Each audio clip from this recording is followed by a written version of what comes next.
السلام علیکم. تھوڑا پڑھ لو میں خوش آمدید. ENG 502 کا لیسن نمبر 3 کر رہے ہیں ہم. پڑھتے ہیں اپنے ٹاپک کی جانب. Topic number 17 the tool making source. ٹھیک. اچھا، جیسے کہ اوپر انہوں نے کہا، ماننا تھا کہ پہلے کے جو تھے ایپس کو خیال کیا جاتا تھا کہ وہ ساؤنڈز نکال سکتے ہیں پر سپیچ نہیں بول سکتے، اور انہی کو یہ خیال کیا جاتا رہا کہ کرتے کرتے آج کا دور، آج کا انسان ان سے نکلا ہے. ٹھیک ہے. اب اس پیراگراف میں دا ٹول میکنگ سورس میں یہ خیال کیا جاتا ہے کہ پہلے تو وہ بول نہیں سکتے تھے، سپیچ تو وہ کر نہیں سکتے تھے، تو ان کے جو فیچرز تھے جیسے کہ ٹیتھ اور لپس، ٹھیک ہے، وہ کس پرپز کے لیے یوز ہوتے تھے پہلے؟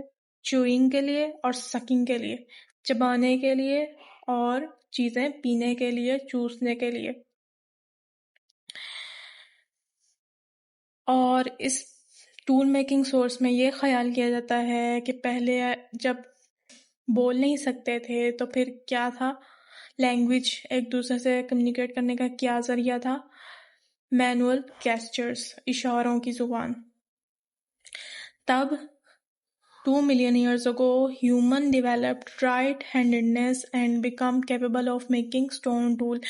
کہ 2 ملین سال پہلے یہ خیال کیا جاتا ہے کہ انسان نے رائٹ ہینڈنس، ہاتھ سے کام کرنے کا ہنر ماسٹر کیا. ٹھیک ہے. اور سٹون ٹولز بنائے، مختلف ٹولز بنائے پتھر سے، پھر ووڈن ٹولز آئے. ٹھیک ہے. اور کرتے کرتے چیزیں تبدیل بھی کی اس نے، بہت سارے چیزیں بنائی اس نے. اب انہوں نے کہہ دیا کہ یہ ایویڈنس ہے برین ایٹ ورک، کہ ہیومن برین جو تھا وہ کام کر رہا تھا، اس لیے وہ ٹولز بنا رہا تھا. سیکنڈ پیراگراف میں ان کا کہنا ہے the human brain is not only large as compared with human body size, and it is also lateralized، کہ ایک تو سائز سے بڑا ہے اس کی باڈی سے، دوسرا استعمال میں ہے. کیسے؟ کہ اس کے دونوں حصے، جو دونوں ہیمسفیئر ہیں، جو 2 ہیمسفیئر ہیں، ان کے اسپیشل فنکشنز ہیں اور وہ اپنے سر انجام دیتے ہیں فنکشنز. اس کو انہوں نے ایولیوشنری کنیکشن کا قرار دے دیا ہے کہ لینگویج یوزنگ اور tool using abilities of humans and both were involved in the development of the speaking brain. کہ اسے خیال کیا جاتا ہے کہ اسی برین اینڈ ورکنگ نے یہ کارنامہ کیا کہ ٹول بناتے بناتے، کیونکہ برین تو ورک میں تھا نا، کام میں آیا ہوا تھا، ٹول بناتے بناتے لینگویج بنا لی، لینگویج یہاں سے آئی. یہ ترقی کا انہوں نے ایک سٹیج بتا دی. اچھا، اب وہ کیسی آئی ہے انہوں نے بتایا. نیکسٹ پیراگراف میں کہہ رہے ہیں کہ all language require the organizing and combining of sounds or signs in specific arrangement. کہ ایک دم سے لینگویج نہیں آ گئی. ٹھیک ہے. کچھ کمبینیشنز چاہیے ہوتے ہیں ساؤنڈس کے، اسپیسیفک ارینجمنٹس چاہیے ہوتی ہیں، آرگنائزیشن چاہیے ہوتی ہے، تب جا کے کوئی لینگویج بنتی ہے. تو یہ ایک دم سے نہیں بن جاتی.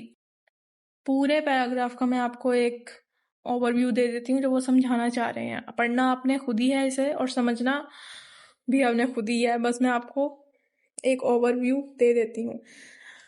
کہہ رہے ہیں کہ ایک دم سے نہیں آ جاتی، پہلے سے خیال کیا جاتا رہا. ان لوگوں کا خیال ہے، ان لوگوں کا، کہ پہلے پہل انسان نے ایک ایک ورڈ بولنا شروع کیا. جیسے یہاں پہ مثال دی ہے کہ بیئر، ٹھیک ہے، bear for a specific object.